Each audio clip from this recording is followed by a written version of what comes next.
Most individuals lack a true understanding of how lengthy eternity endures, often conflating it with the idea of infinity.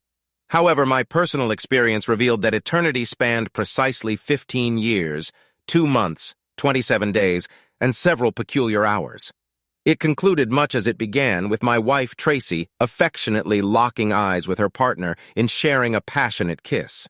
Except this time, I was this partner for the first time, and the kiss followed my proposal for her to be mine forever on the night I presented the engagement ring. In a different setting, I found myself a mere bystander in a restaurant 2 towns away from our residence, as Tracy and an apparent new lover exchanged adoring glances and leaned in for a passionate kiss. The details of how I ended up in the same restaurant as this couple are irrelevant. Their location, an hour away from our hometown, indicated a deliberate effort to remain discreet. Initially curious, my emotions swiftly shifted from curiosity to shock, disgust, and anger. As the scene unfolded before me, I briefly entertained the thought of confronting them physically. However, I was always taught never to smack a woman, so I sat there in complete astonishment. Since they focused solely on each other, feeling secure that no one who knew them would see, they leisurely enjoyed their meal, occasionally engaging in a kissing game. I ate slowly, had dessert, and observed them throughout. My emotions fluctuated between rage and helplessness.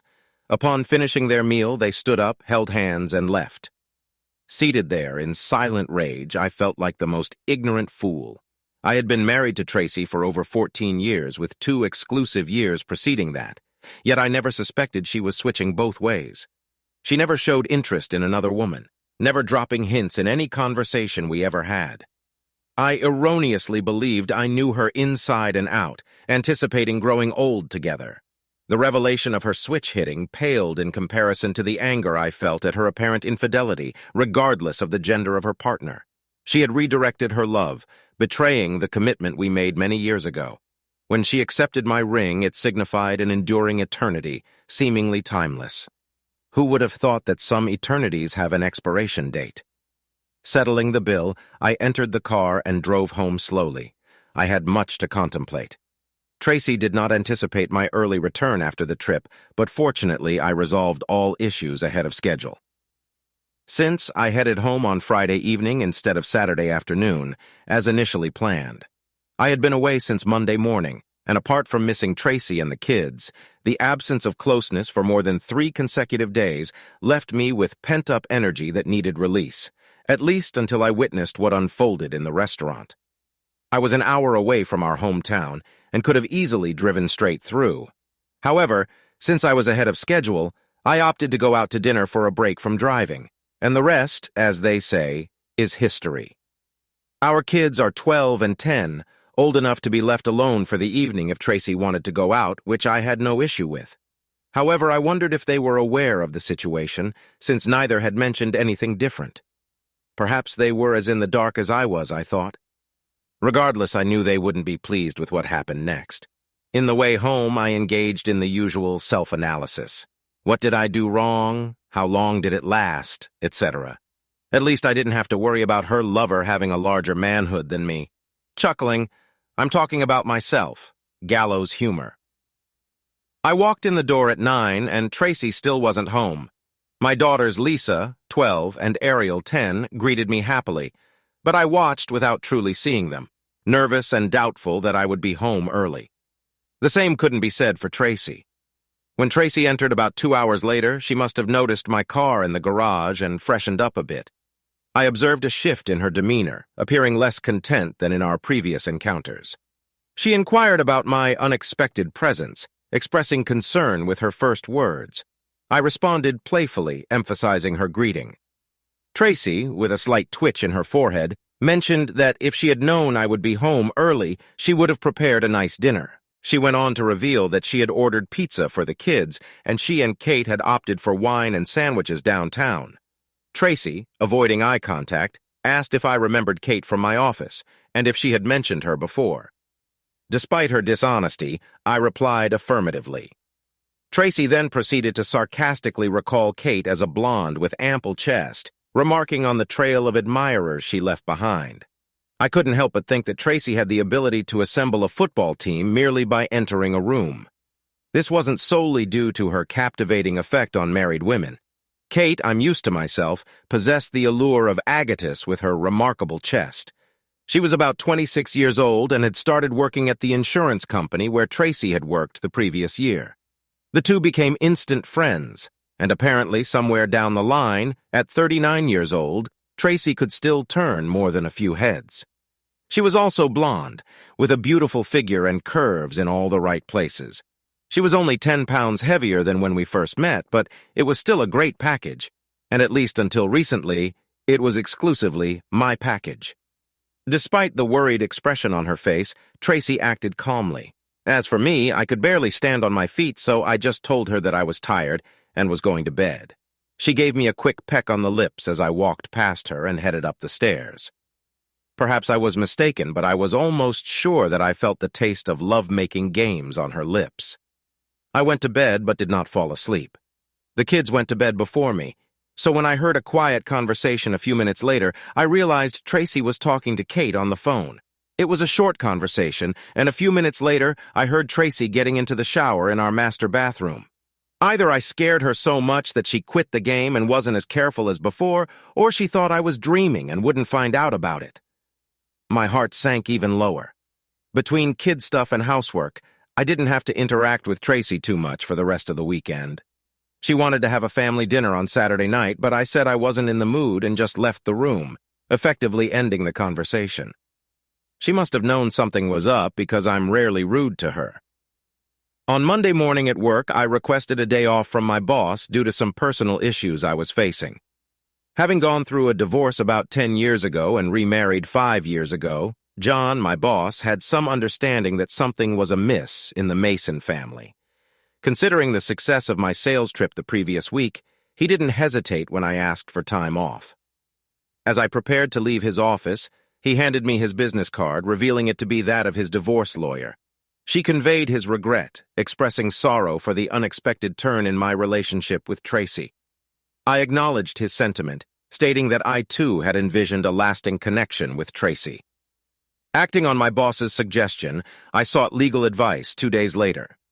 Despite my lawyer's potential for a more professional approach, she displayed genuine concern for my emotions and offered gentle guidance. She seemed surprised when I decided against hiring a private investigator to gather concrete evidence of Tracy's infidelity. I detected understanding in her gaze as she pointed out that, in a no-fault state, such evidence might not carry much weight. The primary concern she noted could revolve around potential challenges with visitation rights, although she expressed confidence that this would likely not be a significant issue, no matter how hard I tried. Being around Tracy and the girls at home was something I couldn't handle. Tracy likely sensed this, given our minimal communication. I believe the girls sensed something was amiss by our unusual quietness.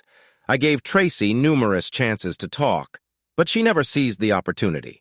The situation escalated when Tracy was served at work the following week. Call it petty, if you will, but I wanted Tracy to experience even a fraction of the pain I felt. I presumed she was served around 11:03 a.m. because my phone started ringing incessantly at 11:05. I ignored all 15 calls from her and several from unfamiliar numbers, suspecting she might be using friends' phones to contact me. Surprisingly, I felt a surge of energy for the first time since discovering her with Kate, and I was having a surprisingly good day. Tracy's car was already in the garage when I arrived at 5:30. She wasted no time acknowledging her presence, expressing her anger about being served in front of friends and colleagues. I remained silent until entering the house and putting down my things. The girls were in the living room, engrossed in what seemed to be a movie on the big screen. I calmly stated that I wanted to ensure she was served alongside her mistress for her own comfort. Tracy's anger disappeared, replaced by tears. I retorted, questioning her knowledge about Kate and remarking on the lack of caution in their actions. I asked her 2 things, how long and when she had planned to tell me. She responded, admitting it had been about 6 months and insisting they were planning to inform me soon. In less than 30 seconds, Tracy's demeanor shifted from venomous to defeated. She stumbled to the kitchen table and sat down. I walked over to the drinks cabinet, grabbed a bottle of Buffalo Trace bourbon, poured myself a double, and sat across from her. If looks could homicide, she would have perished within the first 2 seconds. I observed her, and she couldn't tear her eyes away from the table. Quietly, I asked how I couldn't have known about her switch hitting after all this time. She responded that she, too, had only recently discovered it about herself. She insisted it wasn't planned. It just happened. Finally, she looked at me and held my gaze, saying that it shouldn't change anything between us. Tracy expressed her continued love for me and the need to explore this new aspect of herself. She asked for my support and more time to explore, stating that it was her turn. I expressed my shock, questioning whether 6 months was insufficient for her exploration. I mentioned that if she truly loved me, she would remember our vows and not entertain the idea of exploring at all. I shared my belief that fidelity transcended gender, and she shouldn't have considered such actions. She countered by suggesting that true love could forgive a mistake, to which I argued that once could be a mistake, but 6 months indicated a conscious decision. I expressed my frustration, emphasizing that love should not give her the license to tear my heart out and jeopardize our family. I asserted that her actions had nothing to do with gender, labeling herself centered. She retorted, insisting that it had a lot to do with girls, and accused me of being a complainer. I confronted her, accusing her of turning into a piece of garbage before my eyes, and challenged her love for me, claiming she now loved me like a pet rather than a man. I accused her of being in love with the other woman, pointing out that I had fallen to second place. When she denied it, I yelled at her to stop, asserting that I knew what I saw and knew her better than anyone else. She looked guilty, and it dawned on her that I had seen them together. Despite her quick attempt to salvage the situation, I argued that it didn't change the fact that she loved someone else instead of me. I expressed the sentiment that everything might have been different if it were another man. At least then I could confront him. She asked if we could be civil, to which I responded uncertainly, acknowledging the painful truth that she had fallen in love with a woman who had become her mistress, ultimately stealing my wife. A few months later, I learned that the children knew nothing about Tracy's affair. They thought that Aunt Kate was just a close friend of Mom's. They had both seen the occasional quick kiss and gentle touch. But since Aunt Kate wasn't a man, they didn't think there was anything inappropriate. I found out about this one night when the kids and I went out to dinner, and the kids mentioned that Kate had been spending more time in the house since I moved in. They seemed to have figured out that Aunt Kate was one of the reasons Tracy and I were getting a divorce. Since we live in a no-fault divorce state, our finances were pretty much split down the middle. I had to pay her child support. She got the house until the kids went to college, and of course I had to pay child support. I moved into an apartment about 15 minutes from my old home. I was completely crushed. Tracy and I kept in touch through the girls. They were involved in all sorts of activities, both in and out of school, and Tracy and I tried our best to show them that we were going to support them as much as possible. I don't know why, but Tracy fought hard with the divorce, and it dragged on for a year before we finally did it. I was polite, nothing more, when I ran into Tracy and Kate at my daughter's parties. As for family events, I was always invited, but knowing that Tracy would be there, I apologized and escaped for forgiveness. I know I was giving up some wonderful family memories, but it took everything I had to keep my composure when she and Kate were around. I did a solo day for the kids to give them birthday and Christmas gifts. As you might expect, each of us retained the friends we had before we got married. Almost all the friends we made after we got married stayed with Tracy. As one of the husbands explained to me, many of them felt awkward around me, given that I had lost my wife to a woman. The consensus seemed to be that I somehow deserved it, and several of our married women friends almost made just that claim. I let them go without a fight because, as the old saying goes, you learn who your real friends are under adverse conditions. By my own choice, I didn't date much for the next few years. My heart certainly wasn't ready for this, and I didn't need much communication. After a year of being alone, I went to the local animal shelter and adopted a German Shepherd who was probably about 3 years old. I actually went to the shelter and asked them to show me the 3 dogs that had been there the longest. The one I chose had been there since he was a frisky puppy, but after being rejected repeatedly, he turned into a quiet, reclusive animal with the saddest pair of eyes I've ever seen on an animal. I felt like we were soulmates because we were both rejected. The dog's name was Bob. Not some cute animal name or something named after a cute Disney character, just Bob. Bob caught me, and I caught Bob. The first thing he did when I brought him into my apartment after sniffing around was to climb onto the couch next to me and curl up next to me. He was good with the girls when I had them over on the weekends, but I think Bob liked it best when it was just us guys. He loved to walk or ride with me, and we could talk about almost any topic. Admittedly, Bob was mostly silent during these conversations, but I knew from the look on his face and ears that he was paying attention to everything I said. A few years later, my oldest daughter, Lisa, met a guy from Boston in college and got married. Since I was doing pretty well in my engineering career, I could afford to give her the wedding of her dreams. I couldn't have been more proud of her as I walked her down the aisle, but after the service, I earned a reprimand from her for ruining my one line. I realized this right during the rehearsal, but under the pressure of the real situation, my voice cracked. Coming to my senses, I responded to the question of who was marrying Tracy off with a simple I instead of the correct, her mother and I. I admitted to almost choking on my words.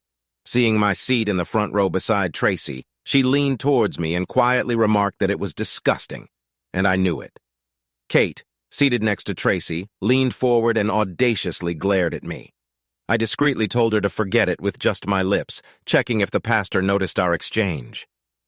Wedding ceremonies always bring back memories for me, and at first I looked back on my wedding day fondly. This memory lasted about 30 seconds before I mentally pictured Tracy and Kate together in the restaurant when I found out about them. When I awoke from my reverie, Tracy was looking at me sadly. She blushed and quickly looked away. I guess I wasn't the only one taking a walk down memory lane. Although I didn't try to watch, I noticed that Tracy and Kate seemed to be having a great time together with Lisa and her new husband, Jerry, and almost everyone else. It was then that I noticed I was one of the few single people over 50 in the room. Having sorry for myself, I went to the open bar and ordered a shot of 18-year-old Irish whiskey. Taking my glass, I sat down at my table and quietly patted myself on the back for hosting such a grand event. 3 years later, I was about to play the father of the bride again when my youngest, Ariel, had her beau walk her down the aisle. This time I decided not to go it alone and finally made a concerted effort to meet people. Having home from a 3-day trip out of state 3 weeks later, I stopped at a small bar restaurant about an hour from my apartment.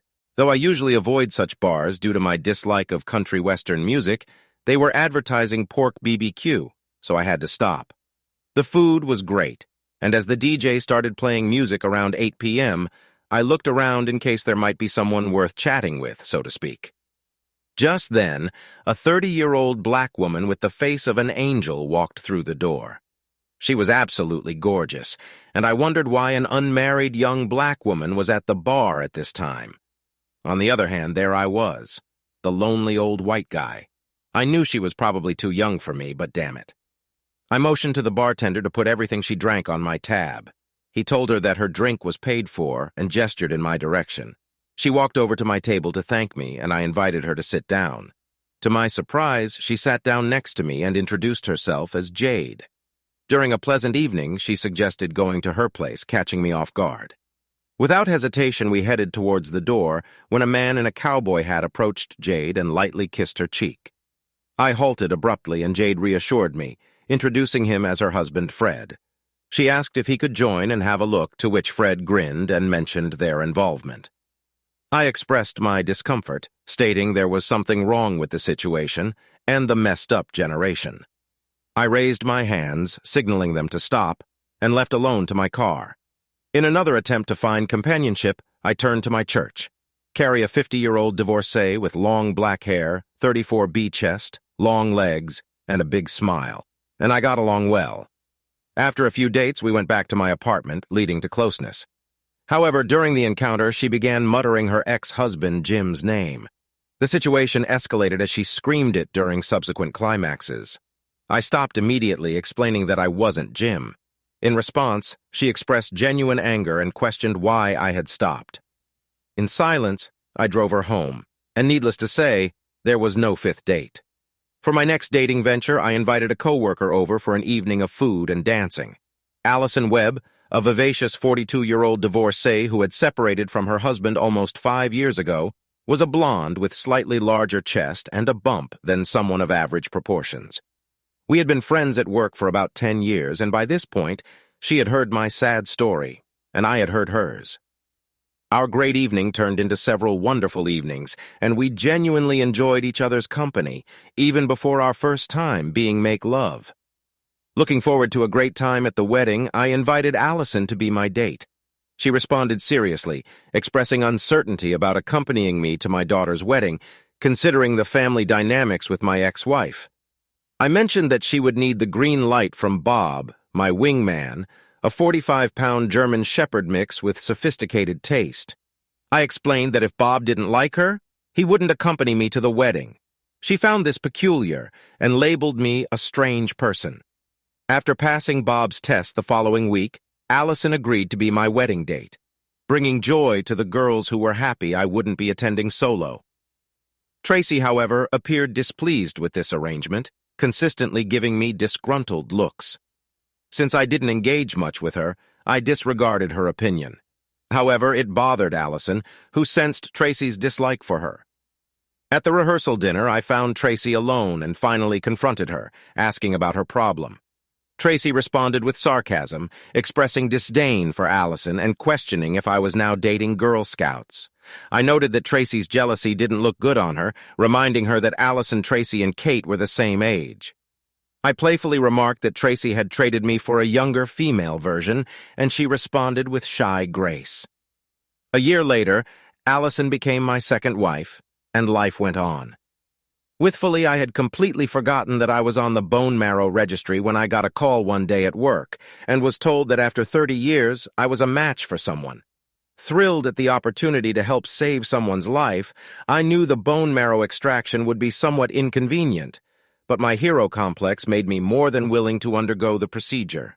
Further testing was required, and if it was favorable, the extraction would be scheduled for 2 weeks. After granting my consent, I told them I was on board. While not very religious, I believe in God, and there's an old saying that God works in mysterious ways. I never thought about it until 4 days later when I spoke on the phone with my oldest daughter, Lisa, during our weekly conversation. Ariel and I avoid discussing Tracy's life, but Lisa mentioned that bone marrow had been found for Aunt Kate, and they were actively involved. Through Lisa, I conveyed my best wishes to Kate and Tracy, expressing that despite the pain caused by their actions, I didn't wish them damage. Lisa warned that as an adult, I could call them myself. I acknowledged this, but explained that the less I talked to them, the less likely I was to say something unpleasant that I might regret later. Lisa encouraged me to come to terms with the divorce, highlighting that I've been happily married to Allison for almost 2 years.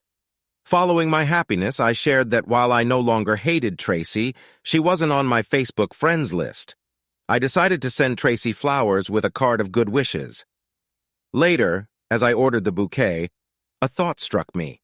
Bone marrow matches are rare, and the coincidence of Kate finding a match around the same time as me seemed too convenient. Aware of the anonymity in the donation process, I contacted my registry contact, pretending to be optimistic, and inquired about the likelihood of my match living in the same city. She stuttered and admitted it was the first time someone had identified their match. Frustrated, I realized I was going to donate bone marrow to Tracy. Angered by the situation, I reflected on how she stole my wife, never apologized, and now expected me to save her life through a bone marrow donation. I determined it wouldn't happen. 2 days later, I called my receptionist back and said I was refusing to make the donation. She almost burst into tears, and when she came to her senses, she asked me if there was any specific reason why I backed down. She explained that although I had the right to refuse, this was almost never done, and would cause great consternation at the registry. I apologized for causing horror, but told her it was in my own best interest to refuse. She muttered that she was sorry and told me that if I changed my mind in the very near future, I should call her. Allison was furious when I told her I had turned down the donation. I didn't tell her that I found out who the donation was supposed to go to. She just knew that I had abandoned the obligation to possibly save someone's life. My wife expressed her frustration, practically screaming at me, questioning why, after expressing the desire to help, I now wanted to ruin someone's life. She was the first time I heard Allison use strong language, and I decided to be honest with her, explaining that I wouldn't have informed my ex-wife or Kate about the donation if I had a choice. She was unimpressed by my reasoning, accusing me of denying Kate a chance at life for revenge. I clarified that it wasn't revenge, emphasizing my efforts to have as little in common with my ex-wife and Kate as possible since they both hurt me. Allison questioned if they knew about her involvement, and I assured her that everything was done anonymously, and I only found out about it by luck. As I shared this, Allison's expression softened. She argued that I couldn't refuse the opportunity to save someone's life, emphasizing the weight of holding Kate's life in my hands. She whispered that I was too nice a guy to withhold help, and that the guilt would eventually consume me. I disagreed, stating that I wouldn't feel guilty as Kate and Tracy had broken my heart. I emphasized that they would never know it was me. Allison expressed concern, mentioning the hope they had and how my decision might have ruined it for them. Allison and I continued to have disagreements, and it felt like we were growing apart as a couple. Our differences seemed more pronounced than ever. At one point, she asked about my Christian charity, to which I responded by questioning whether I should blindly give money to someone who might damage me. She called me ridiculous in response. I explained that they hadn't torn out my heart and turned my world upside down like they did to me.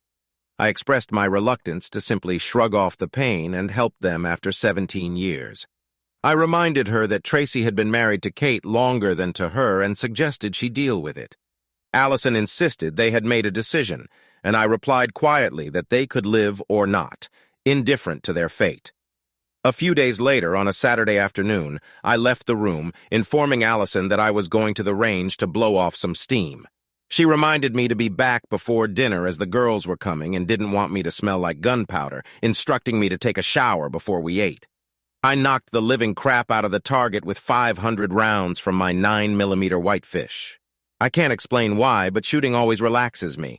I think it's because you have to really concentrate on what you're doing, and when you stop concentrating so hard, your body goes into a relaxed mode. At least that's my thought, and I stand by it.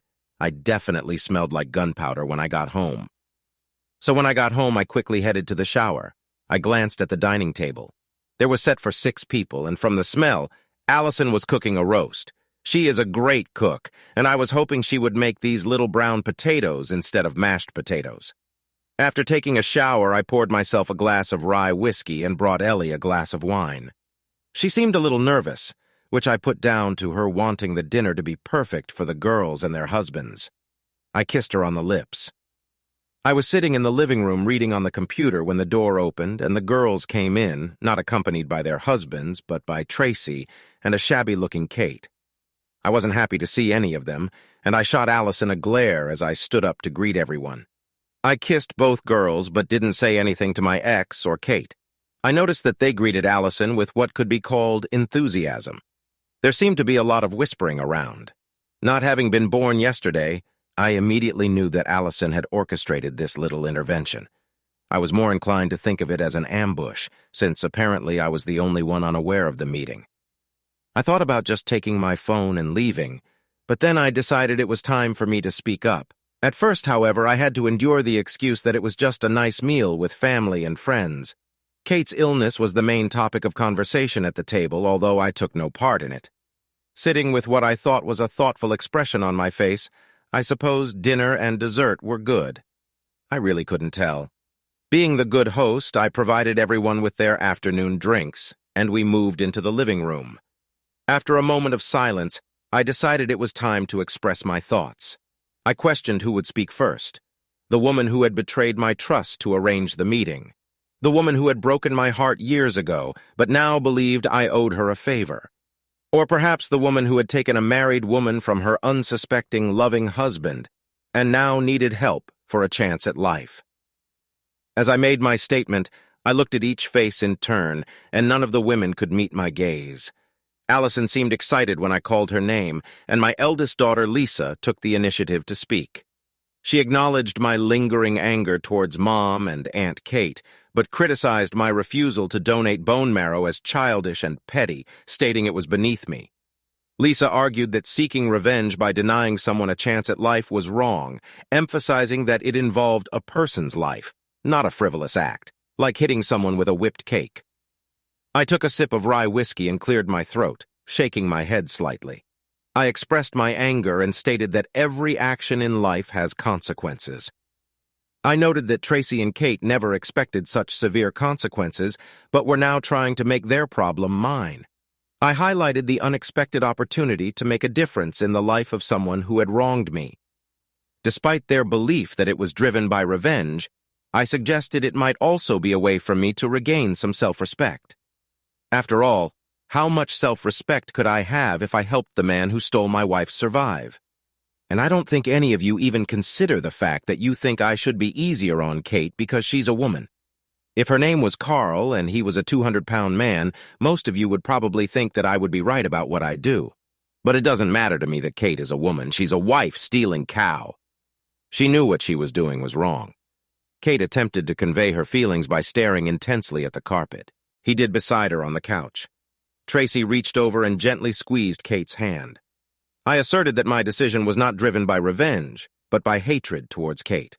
I expressed that I despised her, harboring no intention of assisting her in any situation. I highlighted my minimal communication with her during the 17 years she was with Tracy. Tracy sniffled, holding back tears, and questioned whether I hated her to the extent that I would deprive someone else of a chance to live. She appealed to my past love for her, suggesting that considering it a noble thing to do would be a matter of honor.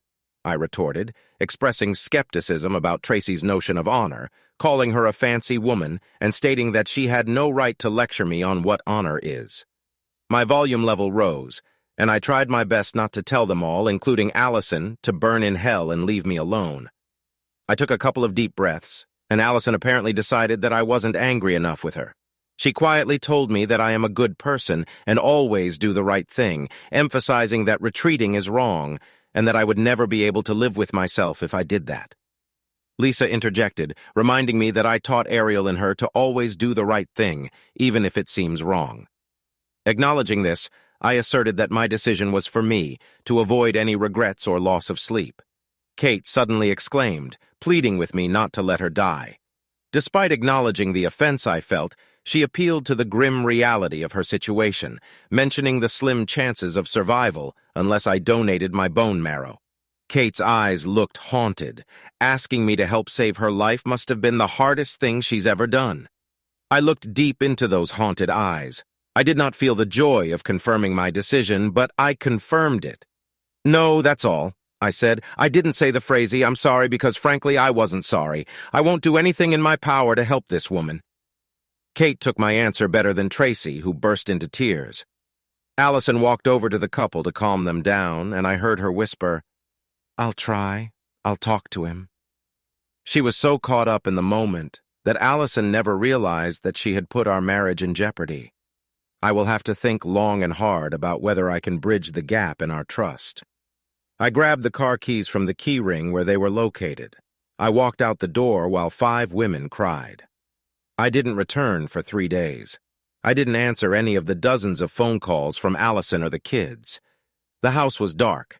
I quickly looked around and decided that Allison had stopped somewhere else for the time being. A suitcase and some clothes were missing, but almost everything else was left untouched. I also grabbed my suitcase and packed a few things, taking most of my clothes and most of my belongings with me. I left my wedding ring in the middle of the kitchen table. 3 days later at work, I received an anonymous call that turned out to be Allison. She expressed disbelief that our relationship was ending because I refused to be what she considered the biggest idiot in the world. I responded by expressing my astonishment at being married to someone who had completely violated my trust. I suggested that both of us could fix the situation, and if anyone was seeking revenge, it wasn't me, but perhaps a higher power. I referenced the biblical saying, "Vengeance is mine, says the Lord." I criticized her for her actions and remarked that she really sucked. Kate passed away 2 months after our official divorce, and I learned about it through the local newspaper obituary. I hadn't followed her case, and none of my daughters kept me informed. Despite the estrangement from my daughters after the confrontation, I stood firm in my belief in stance of not helping Kate, and neither I nor my girls backed down. My decision was the right one for me. I never lost a minute of sleep over not giving Kate my bone marrow. The people at the bone marrow registry were not very understanding of my individual situation and completely crossed me off the list. I was fine with this, because the likelihood of me getting a second match was extremely unlikely. Bob was a bit moody and not exactly thrilled with any of the women I'd brought home over the past year or so, but that was okay, because at 62, I wasn't really looking for wife number 3. Somewhat surprisingly, I was still getting my share of good closeness. I learned that at that age, eligible women outnumbered eligible men about 4 to 1. And if her health was good, there was a good chance my girlfriend was ready for a roll in the hay for the evening. Of course, we couldn't frolic with too much youth, after all. Neither of us wanted to break a hip. But more often than not, we both enjoyed a nice roll in the hay. I jokingly called my ladies my handsome old singletons. I hadn't spoken to anyone in my family for over 4 years. When my youngest Ariel called to tell me that Tracy had died a few days ago, she thought I should know and invited me to the funeral. We had 15 good years together and had 2 kids, so I figured I should at least show up. Maybe I can improve my relationship with the girls. I sat in the back alone. It was a good ceremony. After the funeral, I approached the girls and their families. I received shy hugs from the girls, firm handshakes from their husbands, and shy greetings from my 3 grandchildren. We went to a nearby restaurant to talk. About 3 minutes passed before the first salvo was fired. This came from Lisa. She abruptly questioned why Aunt Kate was allowed to die, and I responded, noting the unchanged nature of the conversation after 4 years. Referring to Kate as a wife thief, I asserted that it would be the final discussion on the matter. Changing the topic, I pointed out a young man at the bar, suggesting a hypothetical scenario where he kissed Lisa. Jerry expressed without hesitation that he would damage him, and when asked about a potential affair, he stated, the man would already be dead. I drew a parallel, mentioning that since he would be dead, Jerry wouldn't have to worry about donating bone marrow if he fell sick. Jerry agreed, and I clarified that I didn't save Kate's life, partly due to her being a woman, which may have been a mistake. I asserted that I shouldn't have saved the life of the man involved with my wife, or the one who stole it. Jerry agreed with the realization dawning on him, and he looked around the room, observing understanding gradually light up in each pair of eyes. I quietly shared that I wasn't proud of my decision, but not ashamed either, explaining that Kate didn't deserve my compassion for stealing the love of my life. Real questioned how I could withhold compassion if I ever loved her mother. I confessed to having loved her mother deeply, but when she broke my heart, much of that love turned to hate. Acknowledging that I was just a man, not the monster portrayed by her mother, I expressed that things didn't turn out well for her mother, and karma eventually caught up with her and her friend. Tears filled the eyes of the other 4 adults in the room, while the children looked confused and worried. I recognized that it would take time for all of us to come to terms with the situation and suggested that we not dwell on the past as life goes on.